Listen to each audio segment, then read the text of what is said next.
The knock came at exactly 12, when the house was quiet enough that even the ticking clock sounded accusatory. Eli Mercer had been sitting at the kitchen table longer than he meant to, fingers wrapped around a mug of coffee that had gone cold an hour ago. The chair across from him was empty, as it always was now, pushed in neatly as if Anna might return and sit without warning. Outside, the prairie wind shifted, dragging its nails along the walls, making the shutters complain. Midnight on the ranch was never silent, it was watchful. Every sound had weight. The knock came again. 3 soft raps, hesitant, human. Eli froze. He listened for the wind to claim it, for the house to settle and explain it away. It didn't. The knock returned, smaller this time, as if whoever stood on the porch was already losing courage. He stood, joints stiff, heart suddenly loud. No one came out this far at night. Not without reason. Eli pulled on his coat and crossed the room. When he opened the door, the cold rushed in first, sharp and clean, followed by a small figure framed in lantern light. A little girl stood on the porch. She couldn't have been more than 6 or 7. Her boots were scuffed and too big, toes turned outward. Her coat was buttoned wrong. One button skipped, another strained. Dark hair escaped her knit cap in wild strands, and her cheeks were red from the cold. She looked up at him with eyes too serious for her face. "Mister," she said, voice thin but steady. "Mama needs help." For a moment, Eli forgot how to breathe. He crouched so they were eye level, careful not to loom. "Hey there," he said softly. "It's awful late to be out. What's your name?" "Rose," she replied after a beat, as if confirming it to herself. Her hands were clenched together, knuckles white. "She fell, Mama did. She won't wake up." Those words landed heavy, pressing down on memories Eli kept buried deep. A woman on the floor. Stillness where breath should be. Night stretching too long. He swallowed and nodded once. "You did right coming here, Rose. You did exactly right." He stood and reached for his hat. "Where is she?" Rose pointed into the dark. "By the creek, not far." I tried to shake her. Eli stepped onto the porch and felt the cold bite through his boots. He grabbed the lantern hanging by the door, lit it, then paused. He went back inside and lit another. And another. One by one, he moved through the yard, igniting lanterns along the fence posts, the barn doors, the corral rail. Golden light bloomed against the black, turning the ranch into an island of warmth. He didn't know why he did it. Maybe habit, maybe instinct, but he left nothing dark behind him. Not tonight. The horses shifted in the barn, sensing urgency. Eli saddled Boone with practiced speed, hands steady even as his chest tightened. Rose watched silently, eyes tracking every movement. "You can ride with me," he said, lifting her easily. She shook her head at once. "I can walk," she insisted. "It's not far." He didn't argue. He took her hand instead, small and cold inside his rough palm, and together they set off into the night. Eli held the lantern high, its light bobbing with each step, casting long shadows over frozen grass and uneven ground. The prairie stretched out around them, vast and unforgiving. The moon was thin, a sliver barely strong enough to matter. The wind carried the smell of snow, and Eli judged they had hours at best before it came down hard. "You were very brave," he said after a while. Rose nodded without looking at him. "Mama says being scared doesn't mean you stop." Eli felt that sentence settle somewhere deep. "Your mama sounds smart." "She is," Rose said quickly. Then her voice wavered. "She just won't wake up." They walked faster. As they crossed a shallow dip in the land, Eli glanced back. His ranch stood behind them, lanterns burning bright, each one a small sun. He left them lit on purpose. He needed to know there was light waiting. He needed to believe in it. Anna used to say lanterns kept more than darkness away. She said they kept people from getting lost. Eli pushed the thought aside and focused on the child beside him. "Tell me what happened," he said gently. "She was chopping wood," Rose answered. "She said winter doesn't wait. Then she fell. Her head hit the step. I called her and called her." Eli tightened his grip on the lantern.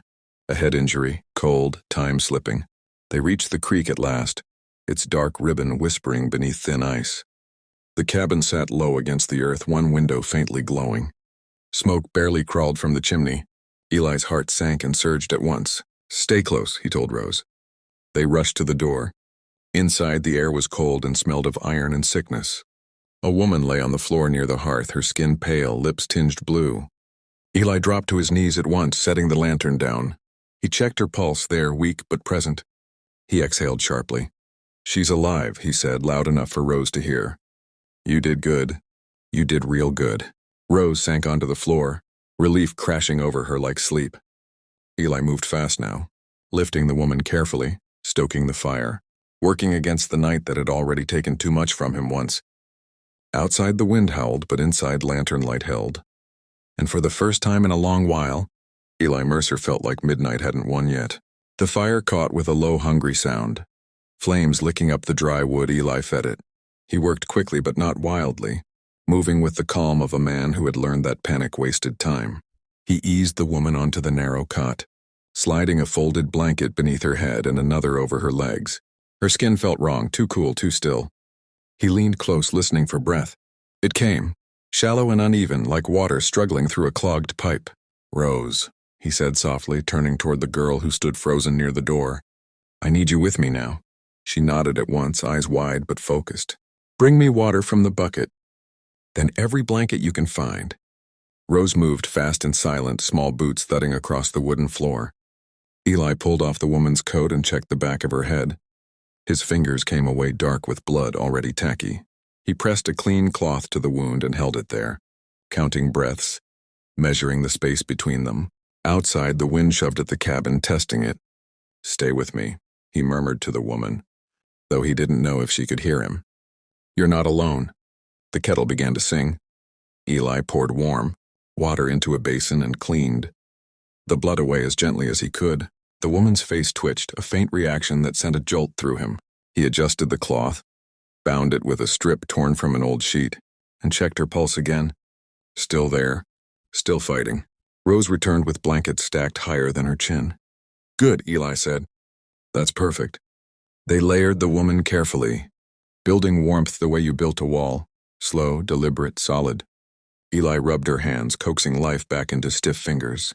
He had done this once before, years ago, in another house with another fire. That time, warmth hadn't been enough. He shoved the memory away and focused on the present. The woman stirred, a sound escaping her that was half breath, half plea. Her eyes fluttered open, unfocused and gray with pain. "Rose," she whispered. "I'm here, Mama," Rose said instantly. Kneeling beside the cot and gripping her mother's hand with both of hers, Eli felt his throat tighten. He cleared it and spoke low. "You took a fall. You hit your head. You're safe now." The woman tried to speak again, failed, then swallowed. Her gaze slid to Eli, confusion sharpening into fear. "It's all right," he said. "I'm Eli. You came to my place for help." Her eyelids drifted closed. Eli took that as permission to keep working. He checked her pupils with the lantern, watched them react slowly to the light. Not good, but not hopeless. He gave her sips of warm water when she could swallow. No more than that. Too much could do harm. Hours passed in fragments, feeding the fire, listening to breath, adjusting blankets, whispering reassurance to a child who fought sleep with every ounce of will she had. At some point, Rose curled up at the foot of the cot, lantern beside her, its flame low and steady.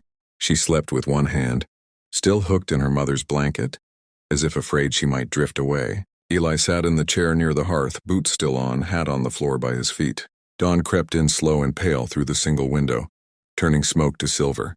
When the woman's breathing deepened and evened, he allowed himself to breathe fully for the first time that night. By morning, the fever came. Eli expected it. He cooled her with damp cloths, warmed her again when the shivering started, walked the line between extremes. The way he'd learned to walk fence, posts in the dark. When she woke, clearer this time, he helped her drink broth made from what little she had in the cupboard. "My name is Clara," she said hoarsely. I didn't know where else to go." "You chose right," Eli replied. She tried to sit up. He stopped her gently. "Not yet." Rose woke then, eyes blinking, and smiled when she saw her mother awake. The smile broke something open in Eli's chest. Later, when Clara slept again, Eli stepped outside. The snow had held off, leaving the land hushed and expectant. He looked back toward his ranch, invisible beyond the rise, and imagined the lanterns still burning. He hadn't gone back to put them out. Some part of him had needed them to stay lit, holding the dark at bay. He returned to the cabin and packed what they would need. A doctor lived a day's ride away. Waiting was a risk he wouldn't take. By noon, he had Clara wrapped and supported. Rose bundled tight and Boone saddled again. The ride back was slow, careful. Rose leaned against Eli, half asleep, trusting him without question. When the ranch came into view, lantern still glowing faint in the daylight, Clara's eyes filled. "You lit all those?" she asked weakly. "Yes," Eli said simply. At the house, he settled Clara into the spare room, the one that had stayed empty since Anna died. Sunlight filled it now, gentle and forgiving.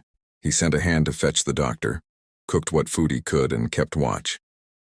By evening, the doctor arrived, nodding approval at Eli's care. "She'll live," he said. "Thanks to you." Eli nodded, the words too heavy to answer. That night, as Rose slept in the bed beside her mother and Clara breathed steadily, Eli stood on the porch and looked out at his land. He extinguished most of the lanterns one by one, letting the darkness return where it belonged. But he left one burning by the door, because sometimes midnight knocked with fear in its voice, and sometimes, if you answered, it left light behind.